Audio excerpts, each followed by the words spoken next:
Welcome to the Timeless Tales Library, where each story is a soft key that unlocks the quiet spaces of your imagination.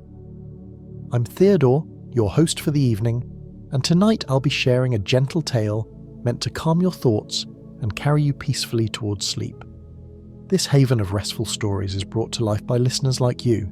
If you found solace here, please consider subscribing to help us continue weaving these serene narratives. As you settle in, I'd love to hear from you. Leave a comment below letting me know where you're listening from, and share a place you dream of a story taking you. Perhaps a lighthouse on a windswept cliff, a lantern-lit street in Kyoto, a cozy bookshop in the rain, or a meadow beneath the northern lights. Your dreams keep our little library warm and glowing. This story is about a magical neighbourhood bakery on a stormy Halloween evening, where the warmth of the oven and the scent of gingerbread draw weary travellers from classic tales to shelter. One by one, characters arrive seeking comfort and find not only treats perfectly suited to their needs, but also the gentle companionship of kindred spirits gathered around the soft glow of candlelight and the peaceful rhythm of rain against old windows.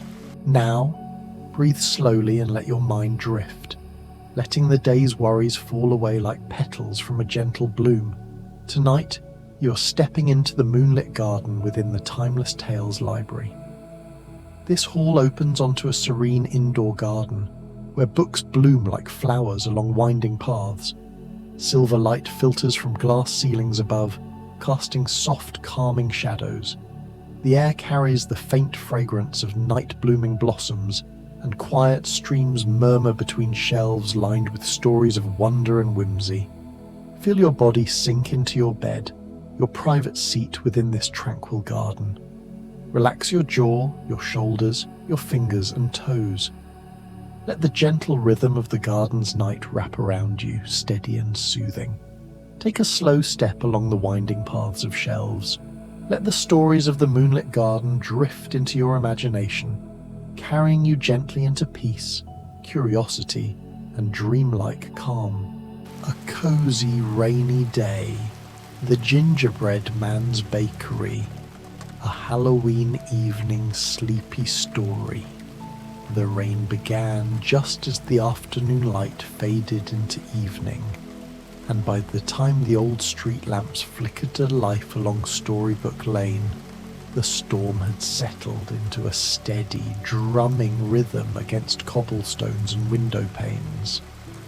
It was the kind of rain that made the whole world feel smaller, softer, as if the night itself were drawing a blanket over the neighbourhood, tucking in each shop and dwelling with gentle, insistent drops. At the corner where Storybook Lane curved toward Memory Row, there stood a bakery unlike any other. Its sign swung slowly in the wind, creaking just slightly, a comfortable, familiar sound. The sign bore the image of a running gingerbread man, cheerful and bright, and beneath it, painted letters spelled out, "The Rainy Day Gingerbread Man Bakery." But tonight, on this particular Halloween evening, someone had added a small decoration, a string of paper bats and tiny pumpkins that danced in the breeze, their shadows flickering across the warm golden light that spilled from the bakery's front windows. Inside, the warmth was immediate and complete.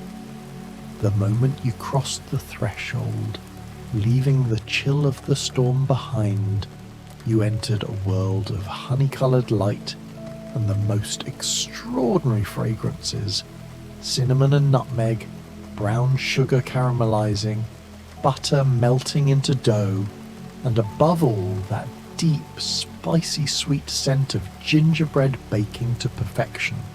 The walls were old brick, exposed in places and painted cream in others, and they seemed to hold the warmth the way stone holds sunshine. radiating it back into the cozy space.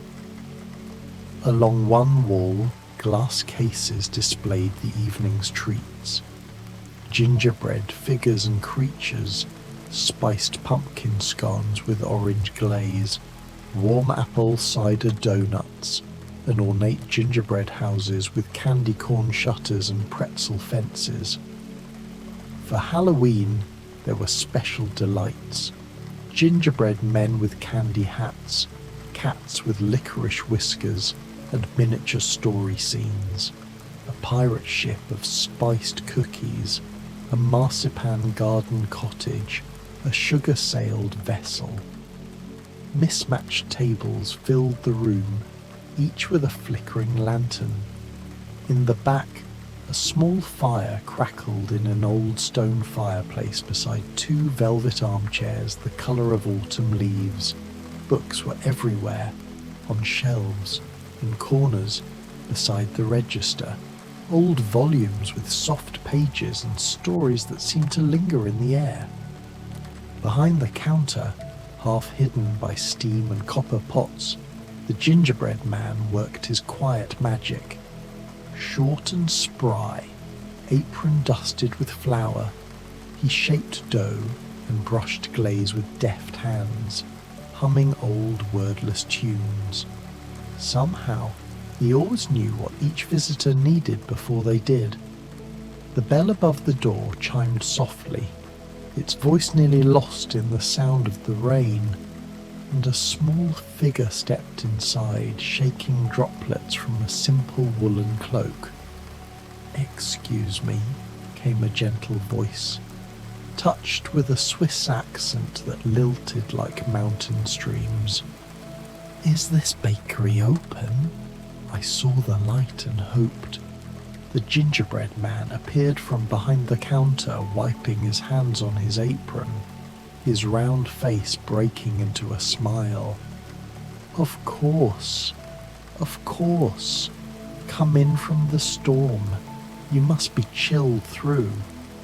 The girl pushed back her hood, revealing braided hair and cheeks pink from the cold. She couldn't have been more than 12, with honest eyes and a forthright manner. "I'm Heidi," she said simply. "I was on my way to visit a friend, but the storm came so suddenly.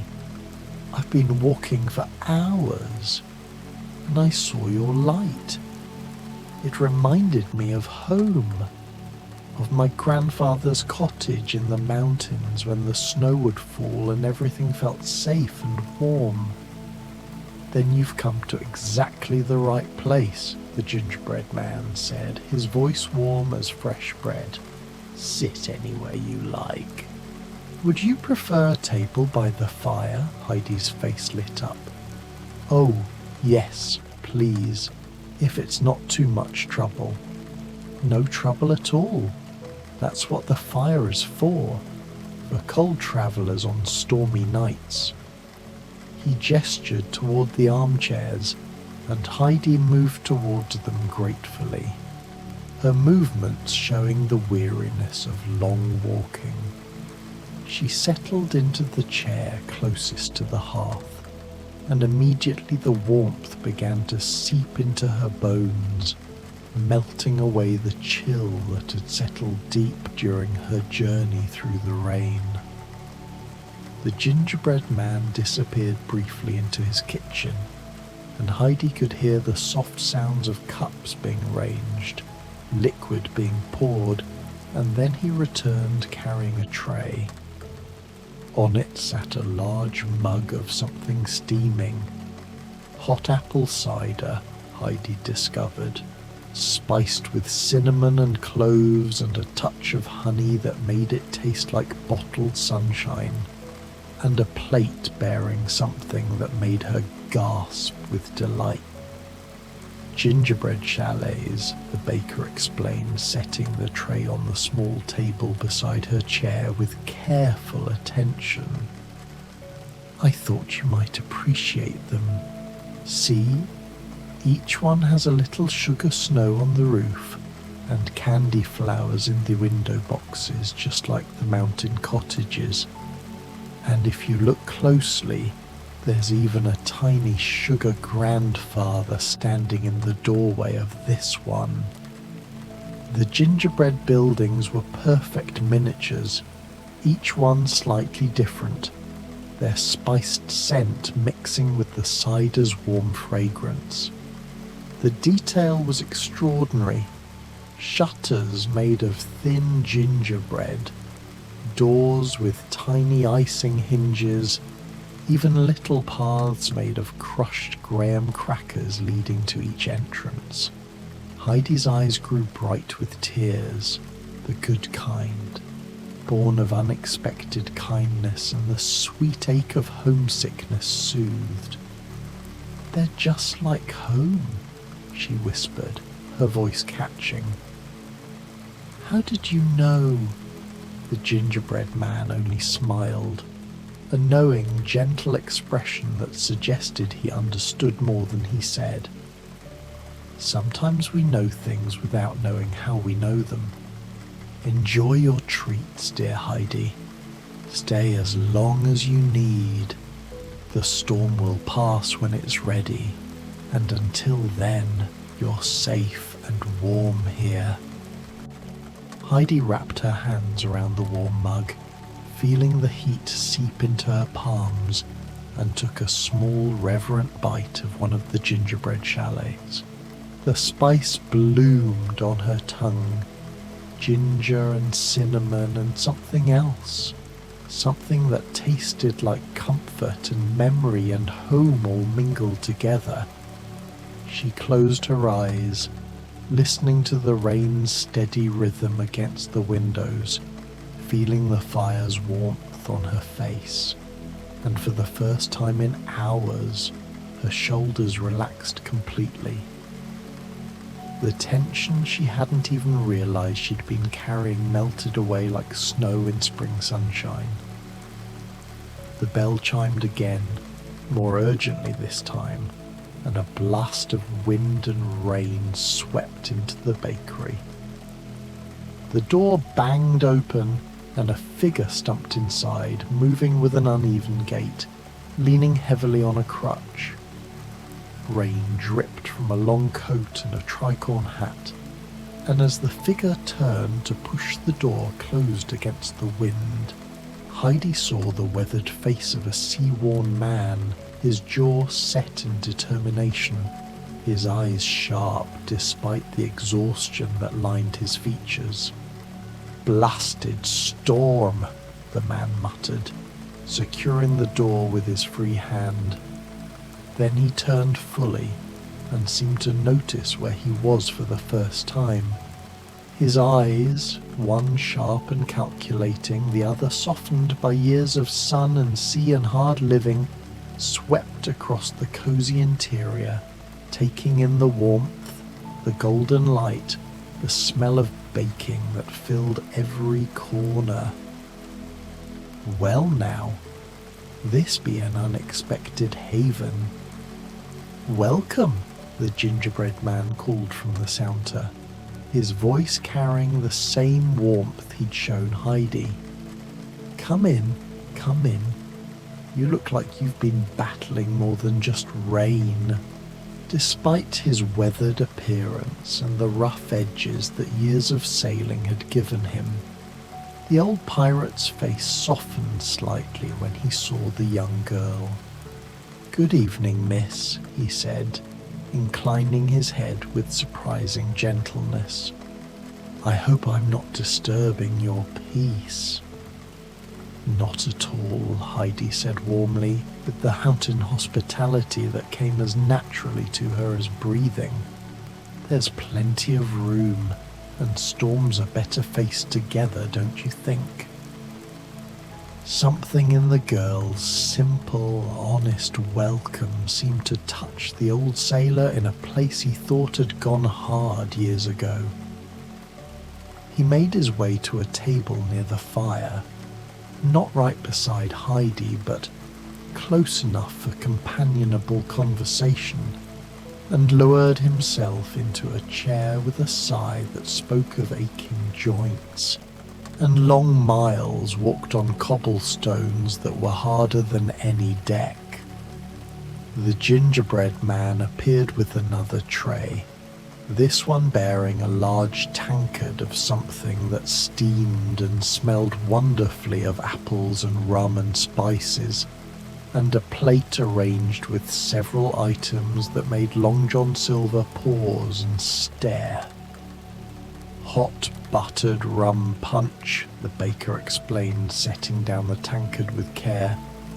It'll warm you from the inside out, and these, he gestured to the plate with evident pride, are special gingerbread ships. See? Each one has sails made of rice paper, and the hulls are filled with spiced cream. And these round ones are ship's wheel gingerbread cookies with white chocolate spokes. I thought a sailing man might appreciate them.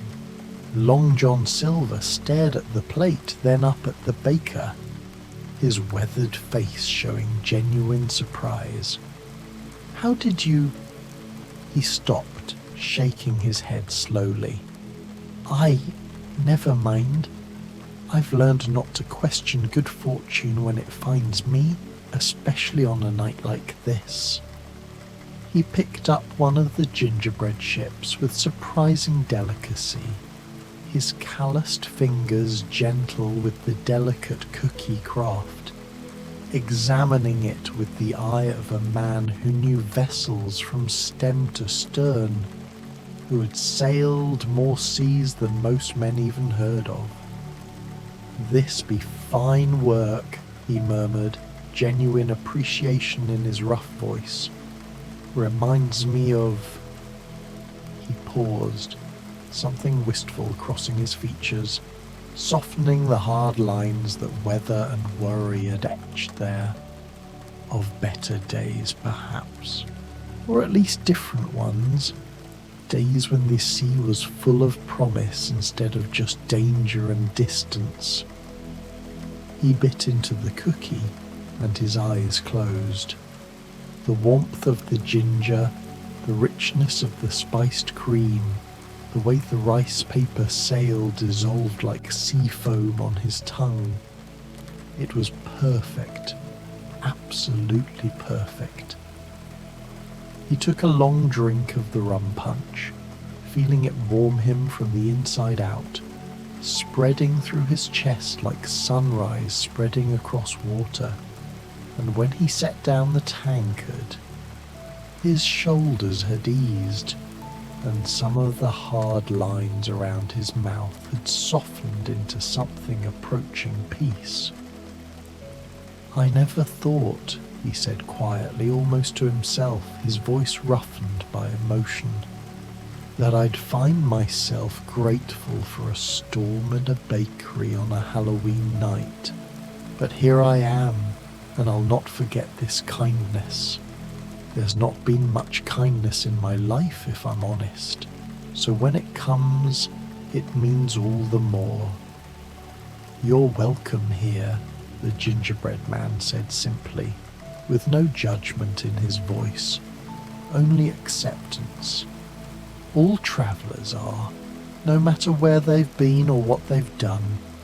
Everyone needs shelter sometimes.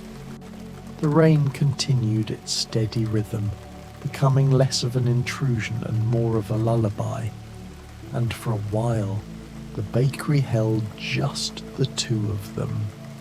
Heidi with her gingerbread chalets and Long John Silver with his cookie ships, while the fire crackled and settled and the gingerbread man worked in the back, the sounds of his baking a gentle counterpoint to the storm. The copper pots hanging from hooks caught the firelight and glowed like small suns, and the old brick walls seemed to breathe warmth into the space. The bell chimed again, softer this time, almost hesitant, as if whoever stood outside was uncertain about entering. The door opened only a crack, and a slender figure slipped inside so quietly that neither Heidi nor Long John Silver noticed at first. The newcomer stood just inside the door, dripping slightly, her long hair hanging in damp waves that caught the candlelight. Her feet, bare, Heidi noticed with surprise and concern, making no sound on the wooden floor. She was beautiful in an otherworldly way, with enormous eyes that held depths of sadness and longing, eyes that had seen wonders most people never dreamed of, and when she moved it was with a strange halting grace, as if each step cost her something precious, as if the simple act of walking caused her pain that she was trying desperately to hide. The gingerbread man emerged from the kitchen and stopped, a look of deep compassion crossing his kind face. "Little mermaid," he said gently, his voice soft as butter melting, "you've travelled far to be here tonight. Come, let me help you." The mermaid, for despite her legs and human form, it was clear what she had been, what she had sacrificed to become what she was, looked up with those depthless eyes. When she spoke, her voice was beautiful but held an edge of pain, as if each word were difficult, as if speaking cost her almost as much as walking. "I saw your light from the street. I've been walking through the city, and everything is so hard, so sharp. The cobblestones hurt, and I don't belong anywhere, not in the sea anymore, and not here, not really. But your light looked kind. I thought, maybe." "You belong here," the gingerbread man said firmly with absolute conviction. "Come, sit by the fire, let me make you comfortable." He guided her to the remaining armchair beside Heidi, one hand hovering near her elbow to steady her without actually touching, respecting her space while offering support. Heidi immediately reached out a hand in welcome, her mountain heart moved by obvious suffering. "I'm Heidi. Please, sit down. You look exhausted, and your feet." The little mermaid sank into the chair with visible relief, lifting her feet from the floor in a way that suggested they hurt her terribly, that every moment of contact with the ground was agony. Heidi, with the mountain instinct for practical kindness that her grandfather had taught her, immediately pulled over a small footstool cushioned with faded velvet. "Here, put them up. It helps when you've been walking too long. My grandfather taught me that after days in the high pastures." The mermaid's eyes filled with tears, tears that she'd sacrificed so much to be able to shed, tears that represented her humanity and her loss in equal measure, and she nodded gratefully, unable to speak for a moment as the kindness overwhelmed her. The gingerbread man returned with the tray bearing a beautiful porcelain teapot and matching cup, steam rising in delicate spirals that caught the candlelight, and a plate arranged with the most exquisite cookies anyone had ever seen.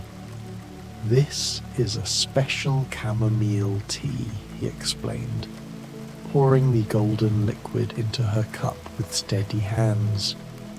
"It has honey and a touch of vanilla and something else, something to help with the pain.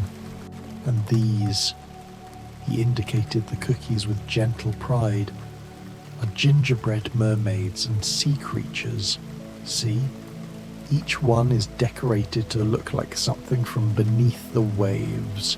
Shells made of icing, starfish with sugar pearls, and these little seahorses with candy fins. I thought they might remind you of home, of the beauty you knew. The little mermaid took the cup in both hands, breathing in the steam, letting it warm her face, and something in her posture eased slightly. The tight set of her shoulders relaxing just a fraction.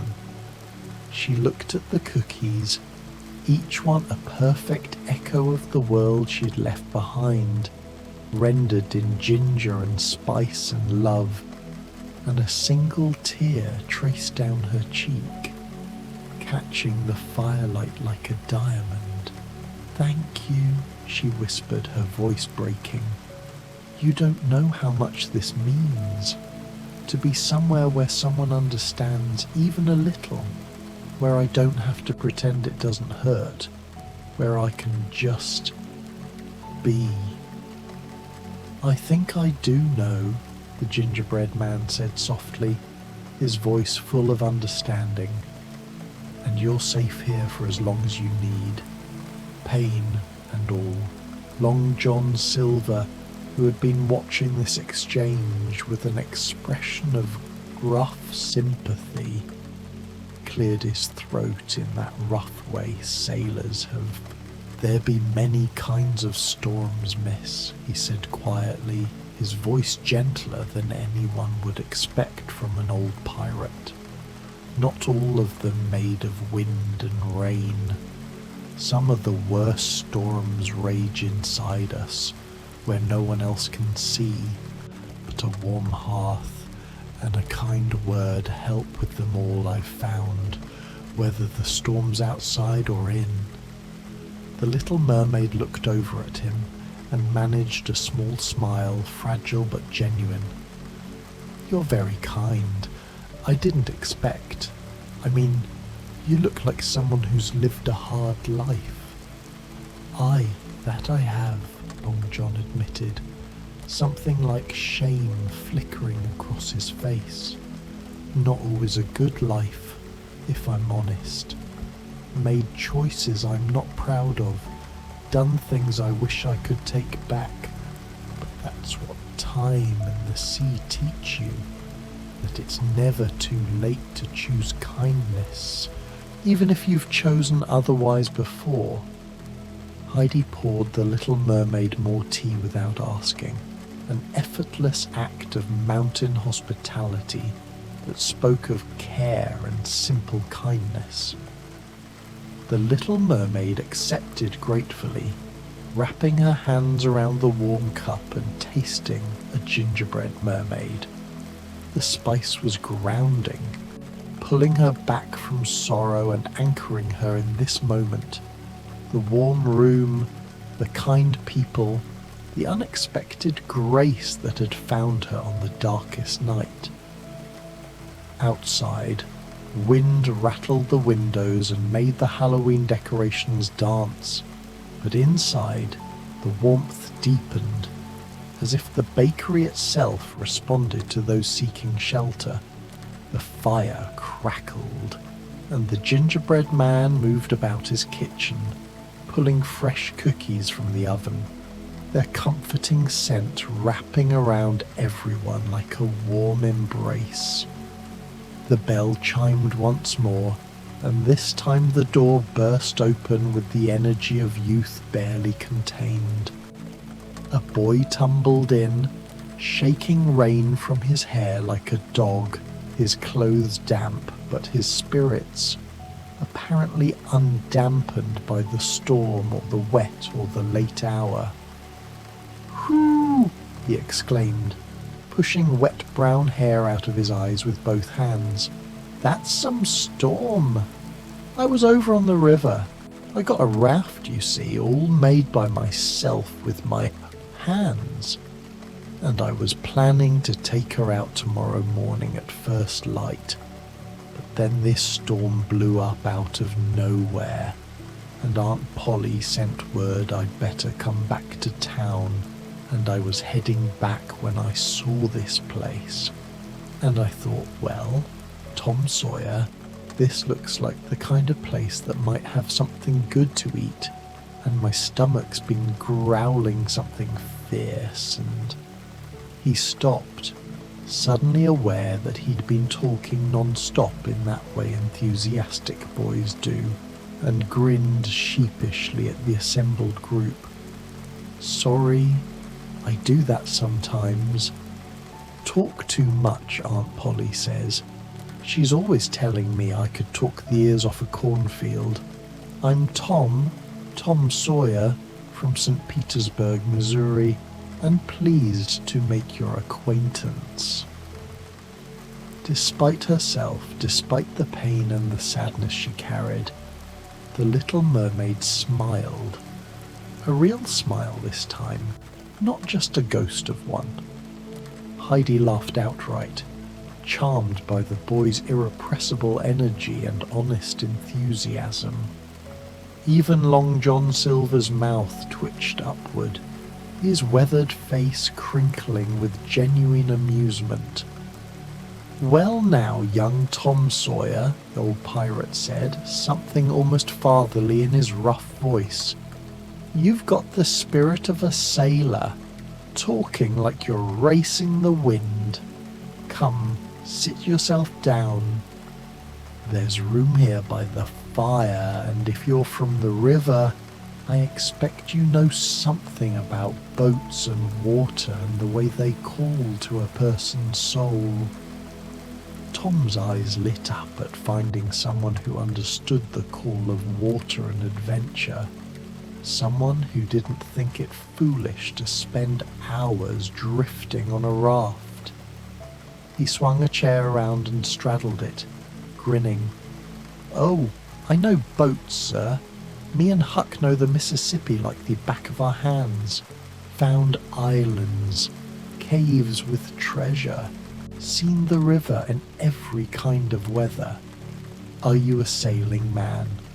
I've spent more years at sea than on land, Long John said, pride and regret mingling in his voice.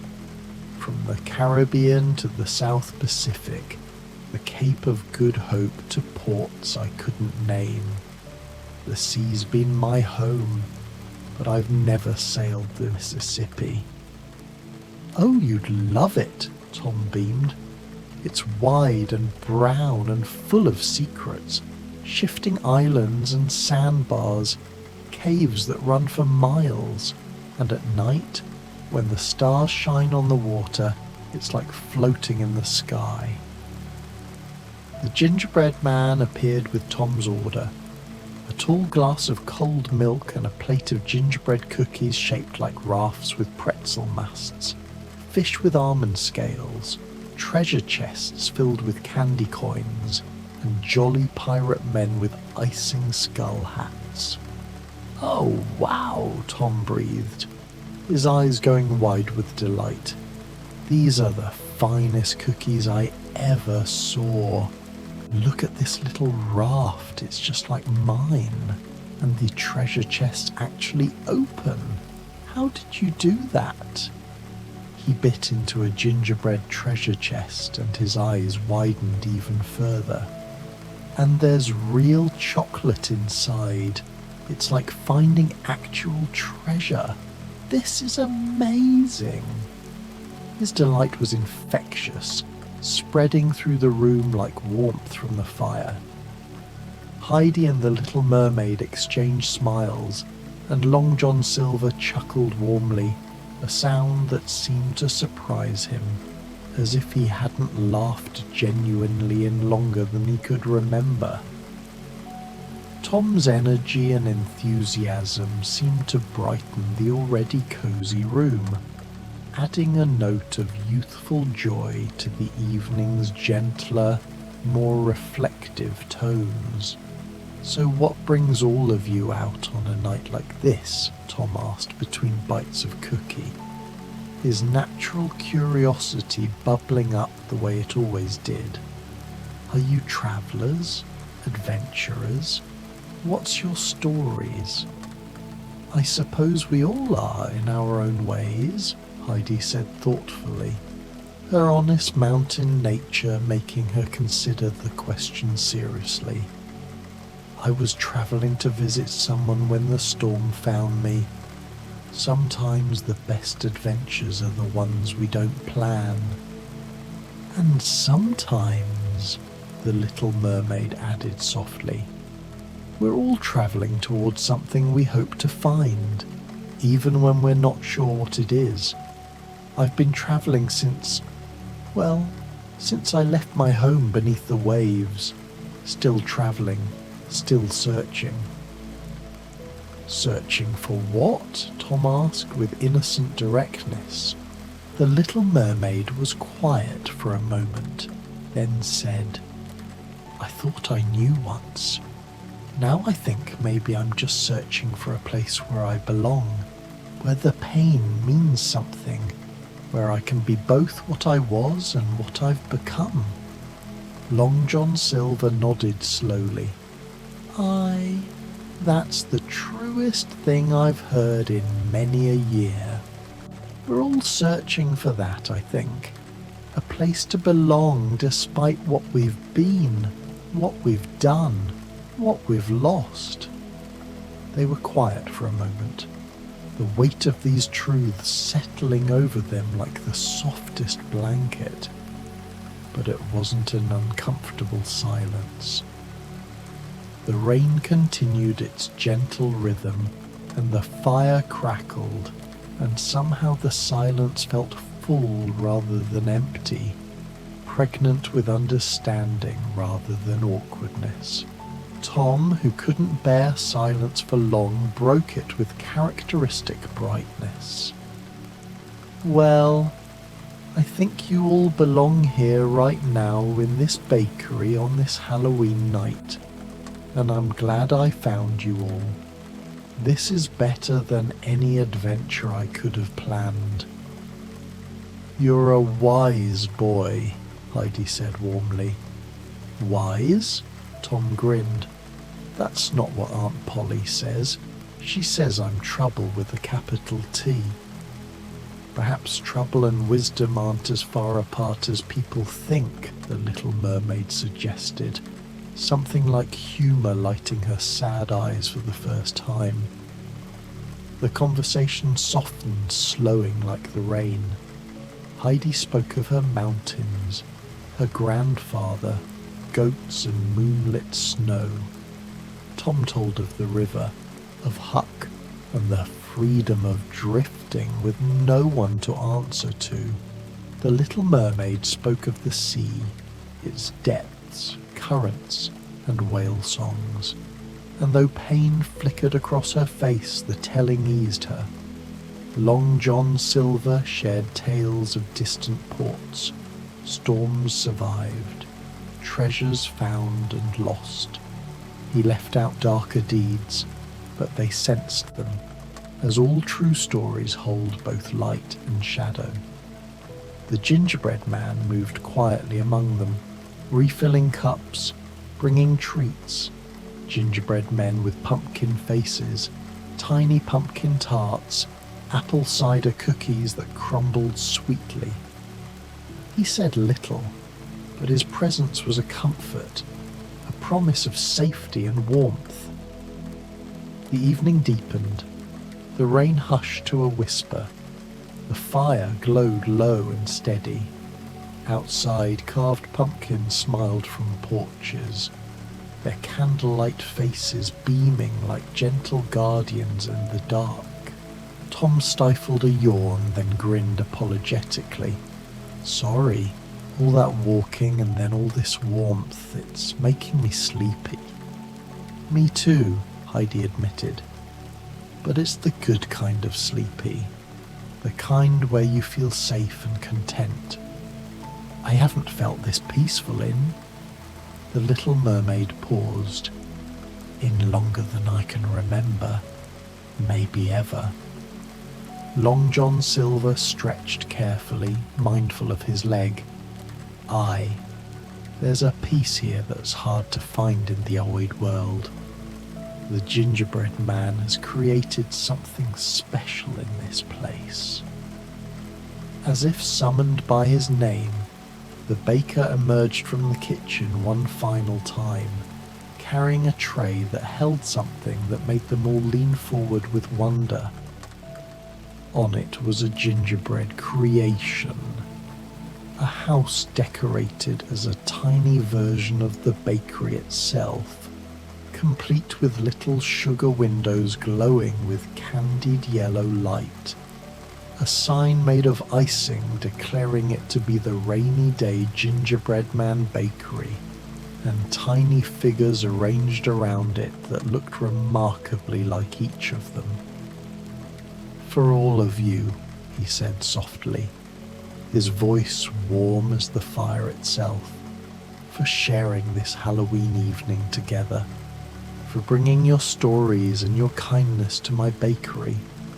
You've made this a special night." "We should be thanking you," Heidi said, her eyes bright. "Perhaps we can thank each other," the gingerbread man suggested, and set the creation in the centre of their gathering. They shared the gingerbread bakery piece by piece, each bite a communion, a sweetness shared, a moment of perfect belonging. The spice and sugar melted on their tongues, and somehow each piece tasted like exactly what each person needed. Like home for Heidi, like adventure for Tom, like the sea for the little mermaid, like redemption for Long John Silver. When the last crumb had been consumed and the last drops drunk, they settled into their places around the fire. The gingerbread man brought out soft blankets and draped them over shoulders. He brought pillows and footstools, adjusting each person's comfort with gentle attention. "Stay as long as you like," he said softly. "The storm has passed, but the night is deep, and sometimes the best journey is the one that waits until morning. Rest here, in the warmth, in the peace. You're all welcome, always." He dimmed the lanterns one by one until only the fire's glow remained, painting everything in shades of amber and shadow. The Halloween night outside had grown quiet. The rain stopped completely now, leaving only the occasional drip from eaves and the soft whisper of wind. Inside the bakery they settled into that beautiful space between waking and sleep. Heidi's eyes grew heavy, her head resting against the soft back of her chair. Tom yawned hugely and curled up on his chair, looking suddenly much younger than his adventurous spirit suggested. The little mermaid's face had finally relaxed, the pain lines smoothed away, her feet elevated and comfortable. Long John Silver sat with his eyes closed, his weathered hands folded, his breathing deep and even. The gingerbread man settled into his own chair with a book, a quiet guardian of this sacred space, watching over them as the fire whispered to itself and the night deepened toward its quietest hours. And in that warm, safe place, on that Halloween evening, 5 travellers from different worlds and different stories found what they'd all been seeking: shelter from their storms, comfort for their pain, and the simple, profound gift of belonging, if only for one perfect night. Outside, the carved pumpkins still glowed, their friendly faces watching over the street. The storm had passed, leaving the world washed clean and new. But inside the Rainy Day Gingerbread Man Bakery, time seemed suspended, held in amber, preserved in warmth and spice and kindness.